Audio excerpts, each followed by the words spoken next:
Today, I have the pleasure of talking with Liana Petrova, who was an international student at two UK universities. Liana, it's an absolute pleasure to be talking with you today. Could you just start by telling us a little bit about yourself, please?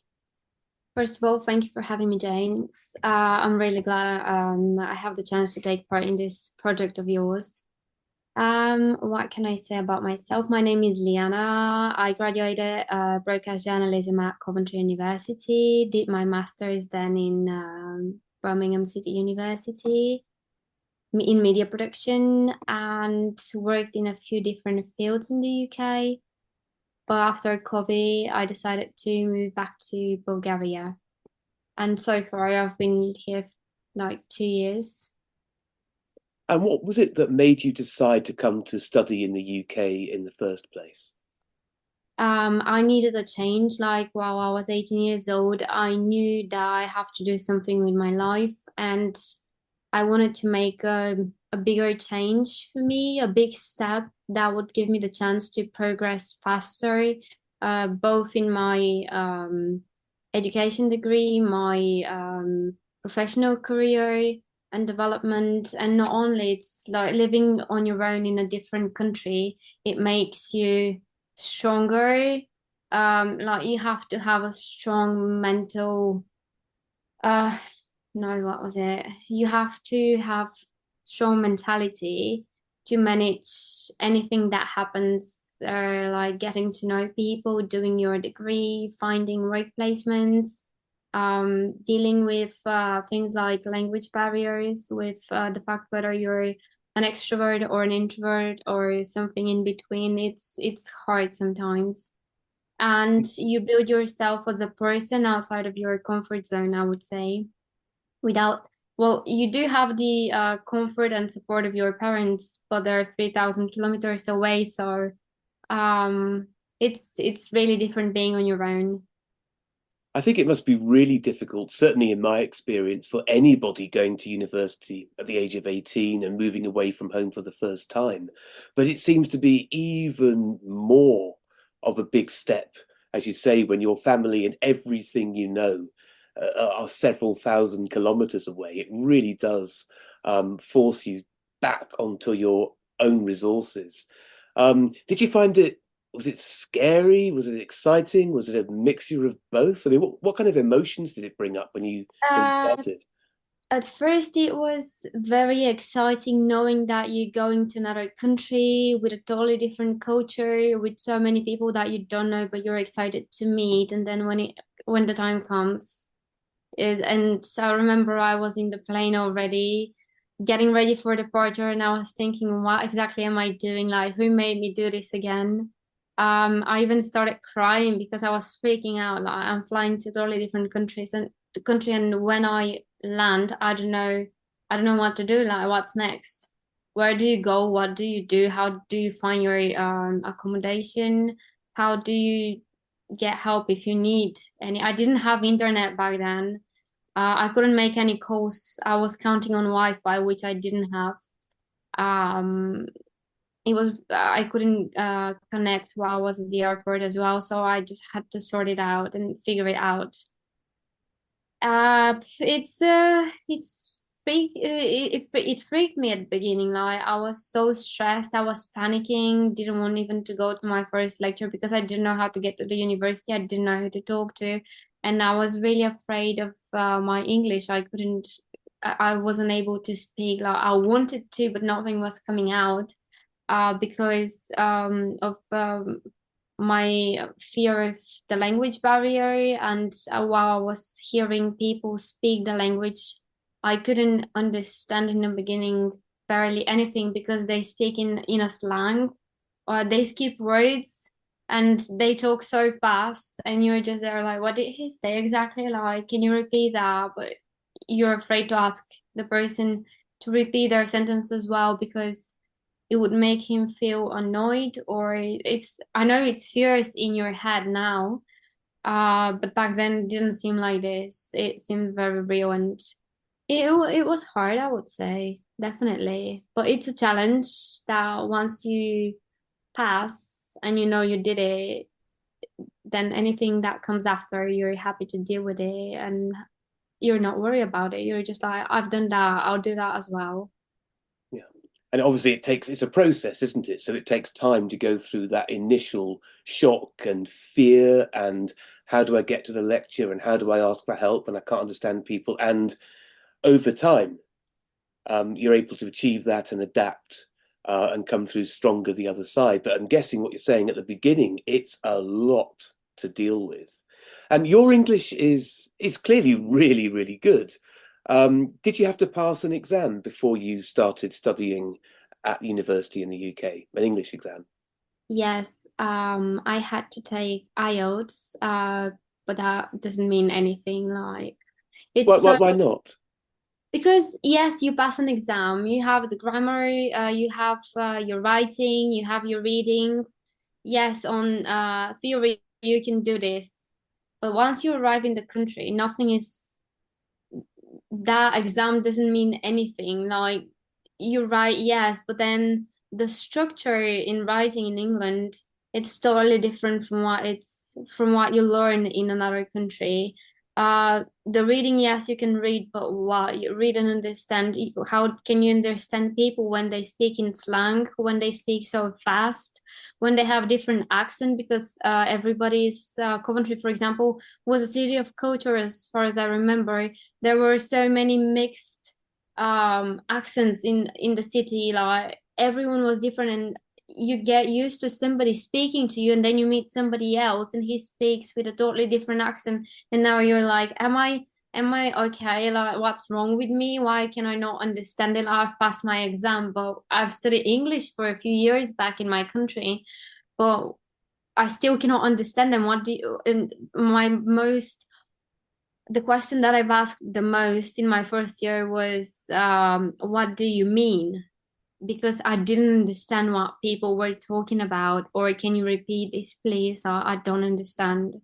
And at some point, I started feeling very weird about it because you feel like an outsider, and at the same time, you feel like you cannot express your feelings and you're afraid to do so and to explain yourself because people are people seem to have fun while they talk to each other. Why would I interrupt them to say stop? Like, I don't understand. Can you say that again for me, please?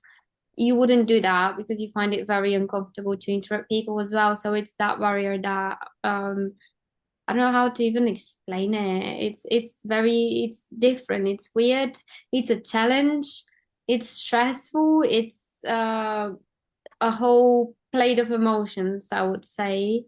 And you don't know how to deal with them, to be fair, at that point. You just try to listen, try to understand, and once you get home after hearing them, you're thinking, right, what did I get from today? And there is that question in your head and a blank space, and you don't remember anything because you were constantly stressing about whether you're going to understand that you couldn't even remember, if that makes sense.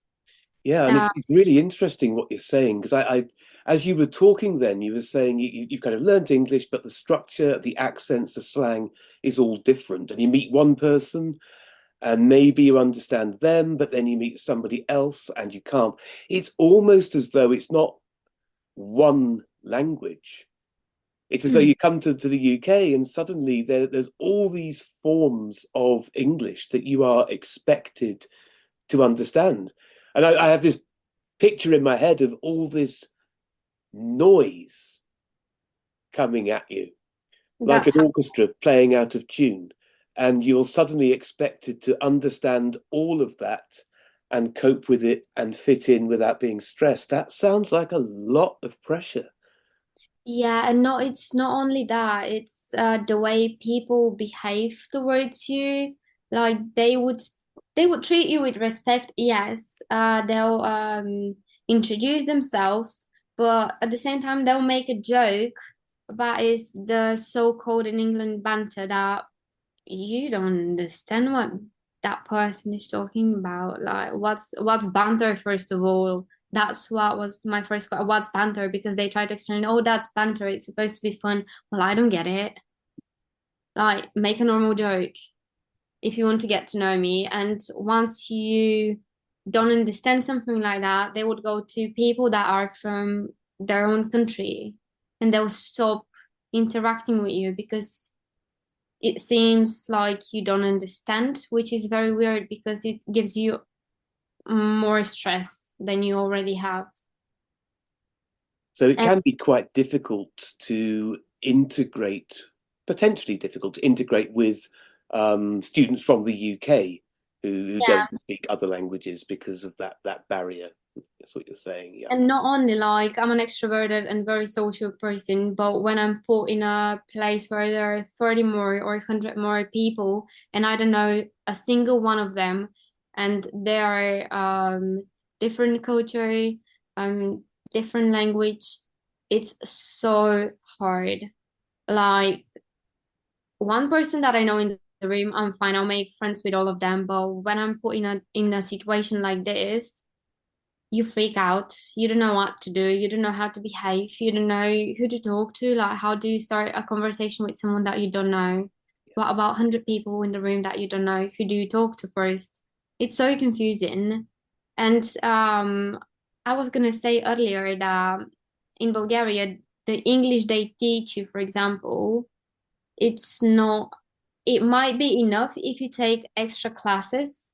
It might be enough if you have those extra classes with a teacher that's from the UK or from America, like a native speaker. But if you're with a Bulgarian and that Bulgarian hasn't been outside Bulgaria to learn the language the way it actually is, not the way it's in the books, uh, it seems like a totally different language. So you've got a It, completely different form of language to what you've been taught and what you were expecting. Yeah. How did that? You're talking a lot about interacting with other students, and I can understand that's difficult socially. Thinking about it on the academic side, did you have to do a lot of seminars or workshops and group discussions on your courses?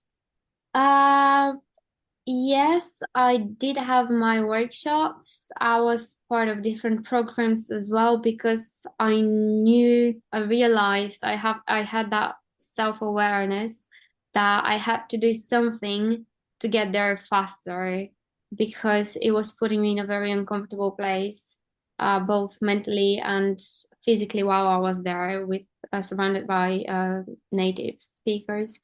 So I was taking a lot of different workshops, programs, so so I can start integrating faster, so I can find at least one friend that I can talk to, so I can improve my language skills and start like I needed that person so I can talk constantly with them, so I can understand more about the language because there are so many insights that nobody tells you about while you're before you go to the UK or any other country.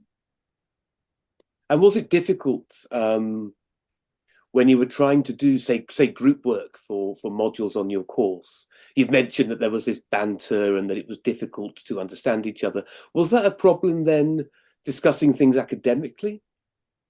Was that No, I don't think so. Like, no? if I had to do something that's connected to university, like the lecturers were really nice, they would explain everything. I would like go to a consultation with them, and speak about even my personal issues because in the beginning they were telling me that if I need something, they would be there. I was afraid to go to them because there are people that I don't know, like why would they help me? It's very weird, but they were very supportive in that way.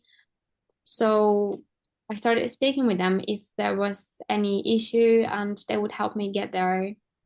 But I didn't have any problems, to be fair, with in terms of academic. I think a lot of the academics and the lecturers really do believe in what they're doing and believe in students' potential and really want to help. And thinking about lectures or meetings and communication between native speaker academics and international students, what did the best communicators do to help you as an international student understand and communicate effectively. So what is it that makes a good lecturer in terms of English? That is that is a very good question. I don't know. I've never thought about it. In the beginning, when I had my first few lectures, I remember I was listening to them, skipping through slides of the presentation, and I was trying to write down as much as I could. I was trying to listen to them and understand as much as I can. And at the same time, I couldn't, like, I remember listening to them, but not understanding almost anything. I was catching like different parts of different sentences, but my mind is used to thinking in Bulgarian. Like when I had to speak in English, I had to translate everything in my head in English before I share it with the world. And when I was listening with the tempo of speaking, with the slang, the words they were using, the accent, it was horrible. It sounds Uh, tough. If I were to ask you a question, um, you said you were finding it difficult to understand everything. Just roughly, what percentage of a lecture do you think you understood in those situations? You're I don't talking 80%, 90%? know, not even close. Really? Yes, I had to go online to my Moodle account, download the lectures and go through the presentation because probably 40, 45, 50, half Yeah. of it. Yeah, I would say half of it. Interesting. A very split. Yeah. Lots of extra work to do afterwards in order to get that understanding. Yeah, and during the lecture, for example, native speakers, they would be talking and making joke, and you would try to listen to them. Like there are so many things that are distracting you. Like you're curious what they're talking and laughing about. You want to listen to the lecture. Somebody that's from my country, remember was sitting next to me, and they were asking me, oh, "Did you get that?" And I'm there like, "Okay, I'm confused now." My brain was just like frozen. Am I supposed to understand the lecture? Am I supposed to listen to it? Am I supposed to listen to the people that are talking next to me and try to make friends with them because this is the time I can share their fun experience, like whatever they were talking about and the jokes they were making, or should I make friends with someone that's from my country on the other side? So it was, I don't know, that was my experience. I guess different people have different experiences, but mine was, I think I'm probably a very big part of it. I made it weird myself because I didn't know how to probably behave. I was stressed about everything, but I forgot the question. No, I was really just asking for your experience of what it was like to understand lectures. And it's what you said so interesting, just the amount that is actually going on when you're Yeah, thinking of the other students around you, listening, things being fast, slang, taking notes, and how do I behave? What do I do? Can I make friends now? Do I listen to this? Do I try and understand that? There's again just so much busyness yeah. You can't focus. going on in your head. Yeah, people say usually say one step at a time, but at this point it felt like a few steps at a time. And it was quite challenging. But I'm glad it's over now, to be fair. I don't want to be in that place again. Yeah, yeah. Well, you must have enjoyed it, I guess, because you did your bachelor's degree and you could have gone home to Bulgaria or gone somewhere else, but you chose to do a master's degree after that as well, didn't Oh you? yeah. No, what I meant is like by I'm happy that it's over. It's that I got over these fears that I got. It was a challenge that I had to go through. And I had to prove to myself that there is nothing that I should be worried. Just like tell them stop talking or what are you laughing about? Just do something about it. But at this point this is the first couple of days you've been in that country, you realize, try to realize at the same time that your family is 3,000 kilometers away. You have no friends yet, and you didn't get anything, and you live on your own in a room, and you share an apartment with five more strangers. Um, y- you don't know what to do at this point. Like you try to realize that something is changing in your life and it's something big, and that you're gonna have to spend the next few years in this country here with these people. And even the thought of that, it's very stressing.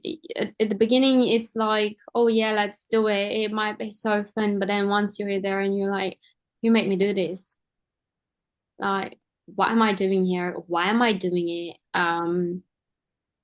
But once you get past these fears, once you make friends, once you start understanding their banter, the slang, um, the accents, mm, then the fun begins.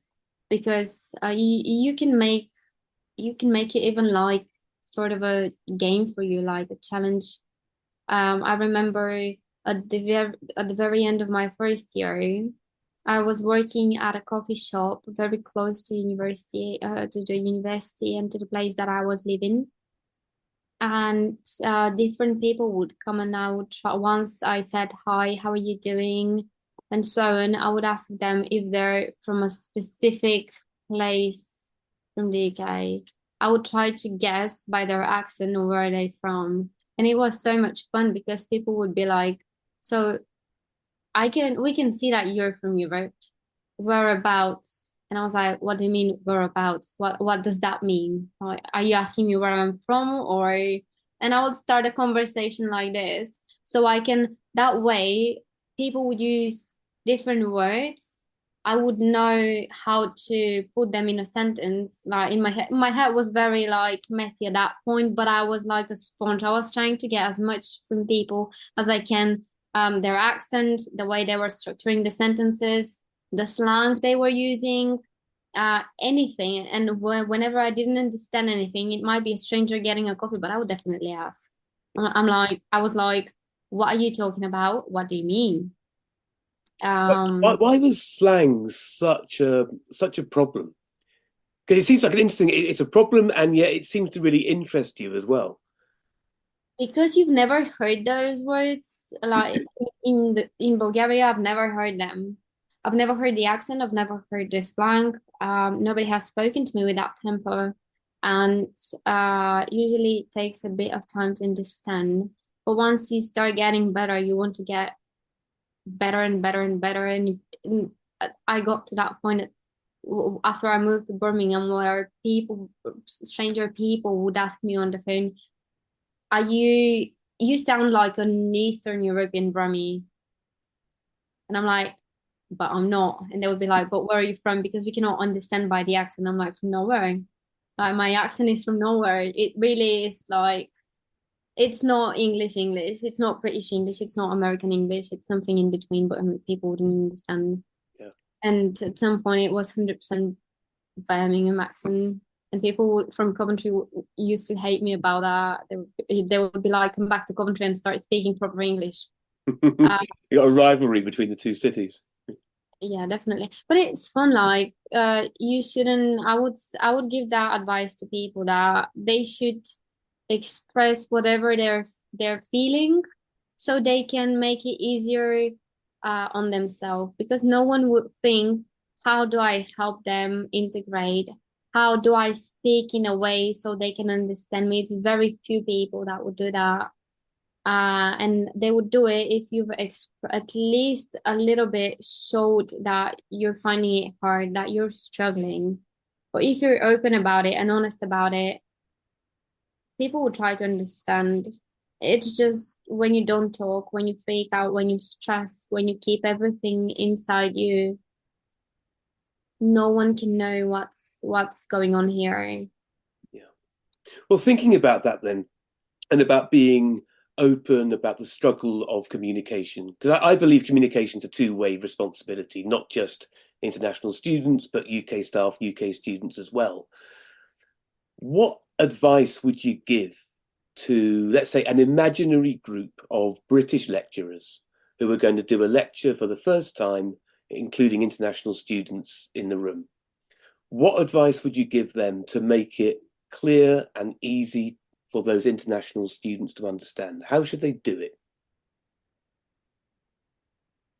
You mean how should they introduce them, or how should they approach them, or what How should should they they how should they speak? How should they deliver the lecture? What things would really help for the groups of international students who are here, say, for the first couple of weeks of a university course?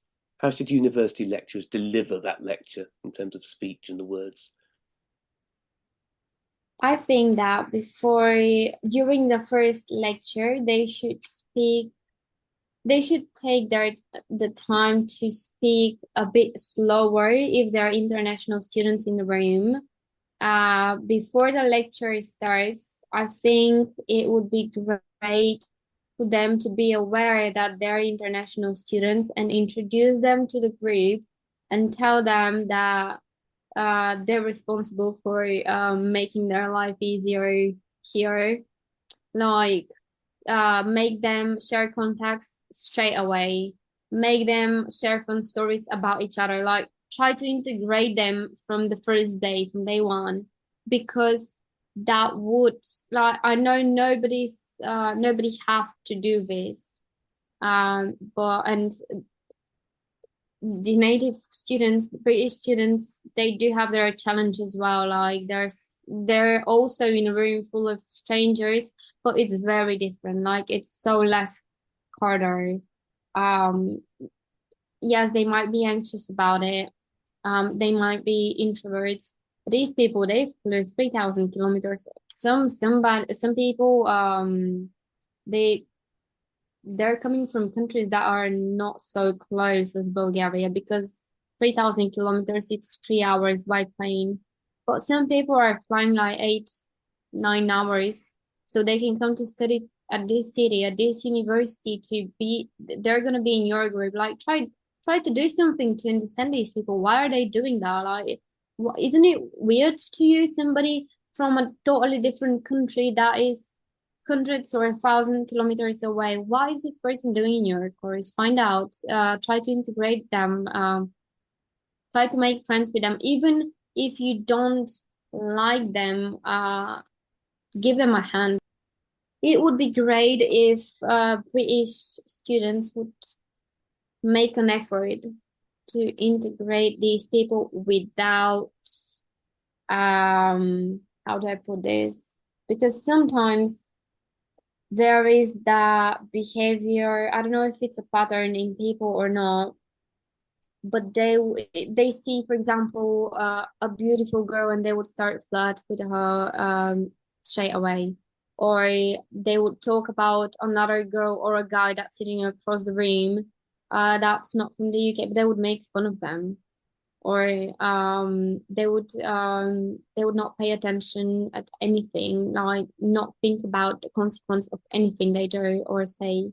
And it's already very stressful for that person being there. So try to, maybe the lecturers would be great if they could communicate the challenges for that person, the stress, try to make British students understand what this person might be um, feeling and going through, and give them, maybe make a game about it.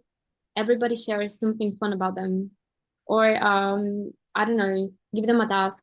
You have tomorrow to work together and go out and do this, and figure that, so you can pass, for example, the task successfully. There are so many ways that you can make people get together. Yeah. And as a lecturer, it should be what you actually do, because you want people to learn from you. You want people to um, um, be successful in the course, in their academic um, process. Uh, you made people come here so you can teach them, well, do something about it. to make them a good team, I would say, because otherwise, if people don't get together from the first day, it would take time for them to do so. And in this time, they just might go in separate trips and not talk at all during these 3 or 4 years. So it's different for everybody. Like, I guess more extroverted people and those that won't feel anxious about socially interacting with people from different cultures, because I have friends like that. They go in a room full of different people, and they start talking some things and people start laughing about it and want to talk about that person. Well, not everybody's like that. Not everybody is open enough or brave enough or have that openness to start talking straight away. Some people might need some time to do so and to show who they really are. So give them the chance to succeed, to make friends, to understand, because when you don't have that, the struggle, the challenge, it's getting harder, and it might affect you mentally and make you give up. And that's not the point. It's not why you're doing this degree, why you're in this country. I had a few course mates that during the first year, I would say probably even 80% of the people that I met in my first year, they left the country because of this, because they said, well, I couldn't find friends. I couldn't integrate in my course. I didn't like what I'm learning. Um, it's just not my place. I don't like the culture. It's because you didn't give chance to yourself. Nobody gave you the chance to do so. Like, you opened the door, you made one step further, but then wow, just touched it and went back. It's not how it works, but people sometimes, without realizing, they can make it really hard on you. So just a They can, small helping hand might yeah, have enabled might have enabled some of those people who left to stay and progress and succeed. Would you do this again if you were 18 years old again, knowing what you know now? Would you do the same thing? Would you come here to study? 100%. I would never change my experience because it made me the person that I am now. Because people usually say you go to university to learn something to build your professional career pathway. No, life's the teacher. Like, you go there, you go through so many things, through so many emotions, and these emotions, these challenges, they shape you as a person. They teach you how to treat people, what to do, what not to do. They prove you things that you've always they prove you things that you've always questioned yourself about. You can figure it out on your own there without having anyone know, having anyone judge, having anyone like tell you what to do, how to do it. You're outside of your comfort bubble, and you become the person that you actually want to become. You have that opportunity. So yes, 100%, I would do this all over again. Although I had so many times where I've packed my luggage, I went to the airport, and then I was like, right, you're not doing this. Go back and do it. You're not giving up. I had so many sleepless nights. I was crying my eyes out. It was so hard. But then in the morning, you get you you get your things together and you start again. Because whether you're in the UK, whether you're in Germany or in Spain, in Bulgaria, it doesn't matter. Life throws challenges to you constantly, and you just have to deal with that. If you're a strong person, life helps you, literally helps you build your mentality, and that's a chance you either take or don't. And uh, I took all the chances that I had. 100%, whatever life threw at me, I was, yes, let's do it. Liana, it's been an absolute pleasure talking with you today. Thank you very much for joining me. Thank you, James. It was really a pleasure. Thank you.